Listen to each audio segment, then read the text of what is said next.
बिस्मिल्लाहिर्रहमानिर्रहीम। इस video lecture में डिस्कस करते हैं line integral as a scalar product. यानी गिवन है कि द डॉट और scalar product of vector V यानी एनी फोर्स यानी किसी भी वेक्टर का और एंड लेंथ एलिमेंट किसी भी लेंथ एलिमेंट के साथ integrated over the total line is known as line integral of the scalar product. यानी अगर इसको हम टोटल लेंथ के लिए अप्लाई कर देते हैं या इंटीग्रेट कर देते हैं तो इसको लाइन इंटीग्रल कहते हैं। और लाइन इंटीग्रल जो है चूँकि स्केलर प्रोडक्ट होते हैं, जैसे कि लेट सपोज हमने एक यूनिफॉर्म वेक्टर फील्ड है जो कि यहाँ पर वी से डिनोट किया है, यानी ये है हमारे पास एक यूनिफॉर्म वेक्टर फील्ड। अब यहाँ पर हमने एक लेंथ लिया, यानी ए से बी तक हमारे पास एक लेंथ है जो कि इस यानी वेक्टर फील्ड के अंदर हमने रखा। अब लेंथ यूनिफॉर्म नहीं है तो इस लेंथ को हमने छोटे छोटे लेंथ्स पे लेंथ एलिमेंट पे डिवाइड किया, जैसे कि delta L1, delta L2, delta L3 up to delta Ln। और हर जगह पे ये लेंथ एलिमेंट जो है इससे यूनिफॉर्म वेक्टर फील्ड के साथ एंगल बना रहे। तो इस टोटल का जो स्केलर प्रोडक्ट होगा इस वेक्टर के साथ, इसको लाइन इंटीग्रल कहते हैं। और लाइन इंटीग्रल चूँकि होते हैं हमारे पास स्केलर, इसका जो मैथमेटिकल फॉर्म है integral A B is equals to V dot D L, यानी डी एल जो है हमारे पास टोटल लेंथ है और टोटल लेंथ जो है इसका बराबर है यानी DL1, DL2, DL3 up to DLn के। तो ये बराबर होगा ए बी, यानी इसको हम यू भी लिख सकते हैं, डॉट प्रोडक्ट है तो इसको हम VDL cos थीटा भी लिख सकते हैं। अब इसको मैथमेटिकली प्रूफ करने के लिए हम consider a line A B draw in a vector field. एक लाइन है जो कि हमने एक वेक्टर फील्ड के अंदर ड्रॉ किया, या एक लेंथ एलिमेंट है जिसको हमने एक वेक्टर फील्ड के अंदर रखा है। तो here we divide the total length into up a line into a large number of length element delta L1, delta L2, delta L3 up to delta Ln। यानी इस टोटल लेंथ को हमने छोटे छोटे पोर्शंस पे डिवाइड किया है, total जो कि यानी delta L1 delta up to delta Ln तक है, such that the vector making an angle theta with the length elements. यानी जितने भी लेंथ एलिमेंट्स है इसके साथ जो वेक्टर है वो एक सर्टन एंगल बना रहे। So the scalar product between them is given by, तो अब इन दोनों के बीच में जो स्केलर प्रोडक्ट है वो बराबर होगा। अब यहाँ पर स्केलर प्रोडक्ट लेट सपोज अगर मैं इस लेंथ एलिमेंट डेल्टा L1 और इस वेक्टर V के साथ यूनिफॉर्म वेक्टर के साथ फाइंड करूँगा तो इसका इक्वेशन मेरे पास बन जाएगा, यानी V dot delta L1 is equals to, ये आ जाएगा मेरे पास, इसका ये डॉट प्रोडक्ट है तो एक्सपेंड फॉर्म इसका होगा डेल्टा L1 cos थीटा आ जाएगा। सेम इसी तरह से अगर दूसरा वाला साइड में फाइंड कर दो डेल्टा L2 तो ये आ जाएगा V dot delta L2 is equals to, ये आ जाएगा हमारे पास V डी L2 यहाँ पर cos थीटा आ जाएगा। सेम इस तरह से V D L3 is equals to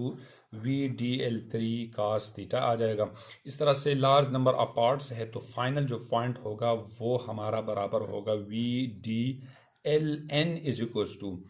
VDLn cos theta आ जाएगा। अब चूंकि 1 से स्टार्ट हो रहे और n तक है तो टोटल बराबर होगा, टोटल चूँकि हमारे पास बराबर होगा यानी यानी left hand side right hand side पे अगर मैं समीशन अप्लाई करूँगा तो ये आ जाएगा summation I is equals to 1 up to n, और ये आ जाएगा हमारे पास V dot D L I is equals to, ये बनेगा समीशन इसी तरह से I is equals to 1 up to n और V डी एल आई यानी cos थीटा आ जाएगा। अब अगर हम देखें तो ये जो लेंथ एलिमेंट है ये कंटिन्यूस है, यानी इसको हमने बहुत स्मॉल पोर्शन लिए हैं। तो स्मॉल पोर्शन की केस में हम जो है यहाँ पर हम ये जो समीशन है, समीशन को हम रिप्लेस करेंगे, समीशन चूँकि इसको हम रिप्लेस करेंगे बाई इंटीग्रेशन, तो इसकी जगह पर मैं इंटीग्रेशन यूज़ करूँगा। तो इंटीग्रेशन में हमारे पास ये इक्वेशन बन जाएगा इंटीग्रल यानी a से b तक, यहाँ पर v डॉट डी एल, ये जो v dot D L is equals to, ये बराबर हो जाएगा integral a to b into v D L cos theta आ जाएगा। तो इसी तरह से V D L I cos theta आ जाएगा। तो ये जो इक्वेशन बना ये है हमारे पास यानी line integral, and let's suppose this is equation 1, और इक्वेशन 1 रिप्रेजेंट, ये जो इक्वेशन 1 है represent line integral, represent the line integral as a scalar product, as scalar product, यानी लाइन इंटीग्रल जो है ये एक scalar product. Results of line integral, जो कि हमारे पास लाइन इंटीग्रल का इक्वेशन बना था कि इंटीग्रल ए टू बी यानी V dot D L is equals to integral A to tense to B D L cos theta. इसी तरह से हमारे पास एक इक्वेशन जो एक पिछला इक्वेशन बना था लाइन इंटीग्रल का, तो let's suppose this is equation A. अब इस इक्वेशन ए के अंदर हमने चेंजेस करना है। नंबर 1 रिजल्ट जो है इसके अंदर, लेट्स सपोज अगर इसके अंदर हम रिप्लेस कर दे F V is equals to, अगर वी को हम एफ रिप्लेस कर देते हैं, यानी वी वेक्टर को हमने एफ फोर्स लिया, एंड ये जो डी एल है, डी एल की जगह पर अगर मैं यहाँ पर रिप्लेस कर दूँ डी आर, देन तो यहाँ पर हमारे पास क्या बन जाएगा, ऊपर वाला इक्वेशन हमारे पास बनेगा W integral A to B is equals to यहाँ पर F dot D R is equals to यहाँ पर integral A tends to B, यहाँ पर आ जाएगा F D R cos theta आ जाएगा। और ये जो एफ डी आर है, एफ डॉट डी आर यानी ये फोर्स डॉट डिस्प्लेसमेंट जो है ये बराबर होते हैं यानी वर्क डन के। इसकी जगह पर हम डेल डब्ल्यू भी रिप्लेस कर सकते हैं, तो ये बनेगा हमारे पास यानी integral D W is equals to, यहाँ पर ये जो इंटीग्रल है यानी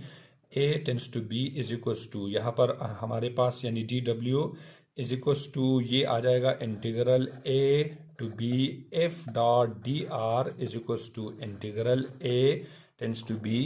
into F D R cos theta आ जाएगा। तो ये इसके साथ कैंसिल हो जाएगा, यानी ये बना हमारे पास work done from A to B. यानी ये जो इक्वेशन बना, let's suppose this is equation B, और इक्वेशन बी रिप्रेजेंट ये बी जो है हमें रिप्रेजेंट करा रहे दी वर्क डन, यानी वर्क डन बरा रहे, यानी हमने टोटल पाथ पे जो कि लाइन इंटीग्रल की मदद से वर्क डन फाइंड किया। अब दूसरा इसका एक रिजल्ट है, लेट्स सपोज अगर हम रिप्लेस करेंगे यहाँ पर, यानी v की जगह पर अगर हम e रिप्लेस कर देते हैं, यानी v एक वेक्टर है और इसकी जगह पर हमने electric field intensity e replace किया,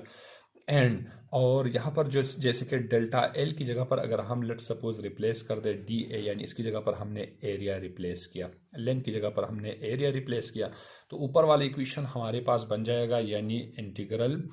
यानी जैसे कि यहाँ पर similarly we dot D L की जगह पर ई डॉट डी ए आ जाएगा, और ई डॉट डी ए चूँकि हमें मालूम है कि ये बराबर होते हैं, यानी ई डॉट डी ए जो है ये बराबर है इलेक्ट्रिक यानी जो इलेक्ट्रिक फ्लक्स है इसके बराबर है फाई ई के इक्वल है। तो ये वैल्यू अगर हम इस वाले इक्वेशन के अंदर रिप्लेस करेंगे तो ये बन जाएगा हमारे पास यानी D integral D phi E is equals to, यहाँ पर आ जाएगा इंटीग्रल, इसी तरह से हमारे पास E dot D A is equals to integral E D A cos theta आ जाएगा। तो एट्स मीन के यहाँ पर ये दोनों कैंसिल हो जाएगा और phi E is equals to integral E dot D A is equals to integral E D A cos theta आ जाएगा। और so this is equation C. तीन इक्वेशंस बने। अब ये जो इक्वेशन सी है यानी equation C represent the electric flux, यानी ये हमें टोटल जो इलेक्ट्रिक फ्लक्स है वो शो करा रहे। तो ये थे रिजल्ट्स लाइन इंटीग्रल के, और इसके आगे जो है हमने इंटीग्रल का लाइन इंटीग्रल का कॉन्सेप्ट पढ़ा। अल्लाह हाफिज़।